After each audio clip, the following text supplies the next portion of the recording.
இயேசுதத்தம் ஜெயம். Praise the lord my dear brothers and sisters. இந்த நாள்லையும் ஆவியானவர் உணர்த்தின காரியம், புலம்பிக் கொண்டிருக்கிறோமா?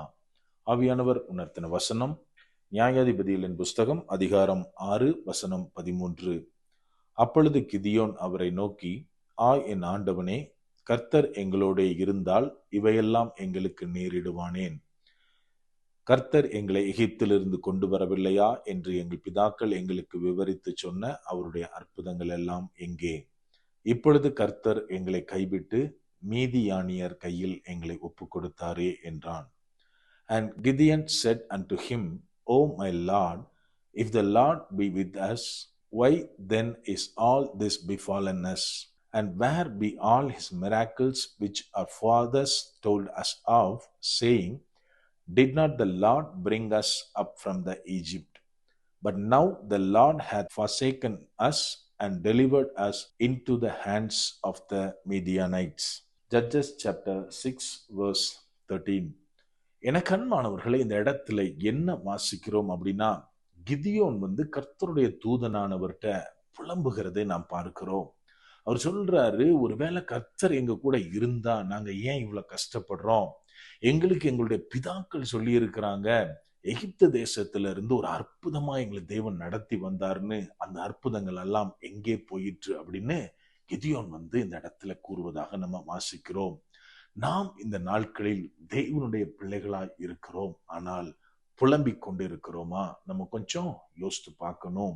அதாவது இன்னைக்கு நிறைய பேர், ஈவன் நம்ம எப்படி சொல்லலாம் அப்படின்னா, எல்லாருமே ஏதாவது ஒரு காரியத்தை பத்தி புலம்பிட்டு தான் இருக்கோம்.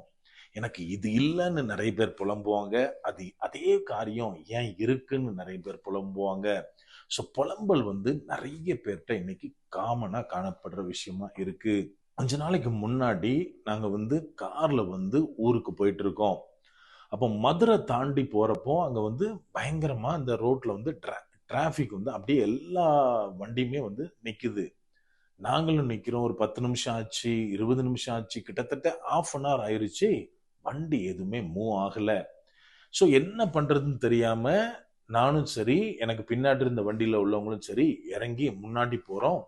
ஒரு 20-25 வண்டி முன்னாடி போய் பார்த்தா, அங்க ஒரு சின்ன ஒரு மினி லாரி மாதிரியான ஒரு வண்டி லேசா சரிஞ்சதுல அங்க இருந்த சில மூட்டைங்க ரோட்ல விழுந்து பிளாக் ஆயிருக்கு. ஸோ அங்க டிரைவர் மட்டும்தான் இருக்கிறாரு. அவர் கஷ்டப்பட்டு ஒன்னொன்னையா நவுத்திட்டு இருக்காரு. ஸோ டைம் டிலே ஆகுது. இம்மிடியேட்டா நாங்க பண்ண காரியம் என்ன அப்படின்னா, நாங்களும் ஹெல்ப் பண்ண ஆரம்பிச்சோம். இதை பார்த்துட்டு அந்த பக்கத்துல இருந்த எல்லா வண்டியில இருந்தும் டிரைவர்ஸ் ஆளுங்க எல்லாம் கடன்னு அந்த இடத்த கிளியர் பண்ணிட்டு அடுத்த 10 நிமிஷத்துல அங்க இருந்து மூவ் ஆக ஆரம்பிச்சிட்டோம். நல்லா ஒரு விஷயம் புரிஞ்சுக்கணும். நாங்களும் இருந்து மறுபடியும் நாங்க என்னாச்சுன்னு புலம்பி முறுமுறுத்துட்டே இருந்திருந்தோம் அப்படின்னா, அன்னைக்கு கிட்டத்தட்ட இன்னும் பயங்கரமா டிலே ஆயிருக்கும். இந்த மாதிரி தான் நம்ம அநேக நேரத்தில் சில காரியங்கள் நம்ம செஞ்சா சரியாயிரும், ஆனா அதை செய்ய மாட்டோம். மாறாக புலம்பிட்டே தான் இருப்போம். இந்த இடத்துல என்ன வாசிக்கிறோம் அப்படின்னா, கர்த்தருடைய தூதனானவர் கிதியோனை பார்த்து முதல்ல சொல்றாரு, பராக்கிரமசாலியே, கர்த்தர் உன் கூட இருக்கிறார் அப்படின்னு. நம்ம நல்லா ஒண்ணு புரிஞ்சுக்கணும். அந்த சூழ்நிலை எப்படி இருக்குன்னா, மீதினியார் கையில இஸ்ரவேல் ஜனங்கள் ஒப்பு கொடுக்கப்பட்டாங்க அப்படின்னு சொல்லி அங்க பயந்து அவங்க வாழ்ந்துட்டு இருக்காங்க. கிதியோன் பயந்து போய் போரடித்து கொண்டு இருக்கிறார். இந்த சூழ்நிலையில தான் கர்த்தருடைய தூதனானவர் அவர் சொன்னதுக்கு கிதியோனுடைய ரிப்ளை என்ன அப்படின்னா, ஒரு புலம்பலாக வருகிறது. ஆண்டவர் என் கூட இருந்தார், எங்க கூட இருந்தார்னா இதெல்லாம் எங்களுக்கு ஏன் நடக்குது? நாங்க கேள்விப்பட்டிருக்கோம், எங்களுடைய மூதாதையர்கள் முற்பிதாக்கள் எங்களுக்கு சொல்லி இருக்கிறாங்க, எகிப்து தேசத்துல என்னென்ன நடந்தது, நாங்க வர்ற வழியில என்னெல்லாம் சம்பவித்தது, தேவன் எப்படி அற்புதங்களை செய்து எங்களை வழி நடத்தினார், இது எல்லாம் நாங்க கதைகளா எங்க பெற்றோரிடத்திலிருந்து தாத்தா பாட்டிட்டு இருந்து கேட்டிருக்கோம். ஆனால் இப்போ அந்த அற்புதம் எல்லாம் எங்க போச்சு? நாங்க இவ்வளவு கஷ்டப்பட்டுட்டு இருக்கோம், எங்களை தேவன் கைவிட்டுட்டாரா அப்படின்னு புலம்புகிறார். எனக்கு அன்பானவர்களே, நல்ல ஒரு விஷயத்தை நம்ம நோட் பண்ணணும். நாம இன்னைக்கு நிறைய விஷயத்துல ஒரு வேலையும் நடக்க மாட்டேங்குது, எனக்கு எந்த காரியம் எந்த வழியில போகணுன்னே தெரிய மாட்டேங்குது, ஆண்டவருடைய பிள்ளையாதான் இருக்கேன், ஆண்டவர்கிட்ட பிரேயர் பண்றேன், எல்லாம் இருக்கட்டும், இருந்தாலும் தேவன்கிட்ட இருந்து எந்த பதிலும் இல்லை, எந்த காரியமும் பிளஸ்ஸா எனக்கு தெரியல. சோ தேவன் என்னை கைவிட்ட மாதிரி, தேவன் என் கூட இல்லாத மாதிரி சூழ்நிலையா இருக்கு அப்படின்னு புலம்பிட்டு இருக்கோமா?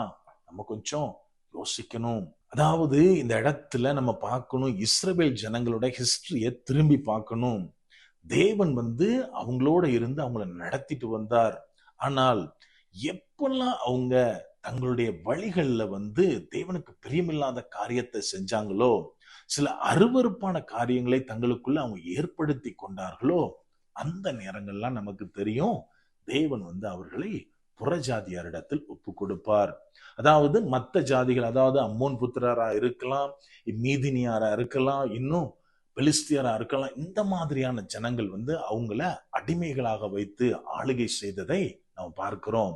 அந்த நேரத்துல எல்லாம் என்ன நடக்கும் அப்படின்னா, அவங்க பயங்கரமான நெருக்கத்துக்குள்ள, கஷ்டத்துக்குள்ள போவாங்க. கர்த்தரை நோக்கி முறையிடுவாங்க, புலம்பி தள்ளுவாங்க. தேவன் அவர்களை விடுவிப்பார். இது பல முறை நம்ம வேதத்துல வாசிக்க முடியும். இன்னைக்கு ஒருவேளை நீங்களும் நானும் சில காரியத்தை குறித்து நம்ம புலம்பிக் கொண்டிருக்கிறோமா? நம்ம செய்ய வேண்டிய காரியம், நம்ம வாழ்க்கையை கொஞ்சம் திரும்பி பார்க்கணும். என்னுடைய வாழ்க்கையில நான் கடந்து வந்த பாதையில ஏதாவது ஒரு இடத்துல தேவனை கஷ்டப்படுத்துற மாதிரி, தேவன் விரும்பாத ஏதாவது ஒரு காரியத்தை நான் செய்திருக்கிறேனா? நான் செஞ்ச ஒரு செயலால ஆவியானவர் ஏதாவது ஒரு மொமெண்ட்ல துக்கப்பட்டு இருக்கிறாரா? நம்ம கொஞ்சம் யோசிக்கணும். நம்ம எப்போ அதை கண்டுபிடிக்கிறோமோ இம்மீடியட்டா அதை கரெக்ட் பண்ணணும்.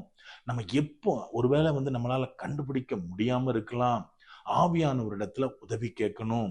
ஆவியானவரே, எனக்கு இந்த இடத்துல நான் சரியில்லாம இருந்த மாதிரி தெரியுது, ஆனாலும் என்னால முடியல, என்னால ஃபைன் பண்ண முடியல, மாற்ற முடியல. இப்படியாக நம்மை ஒப்பு கொடுக்கும் போது ஆவியானவர் பெரிய காரியங்களை செய்வார்.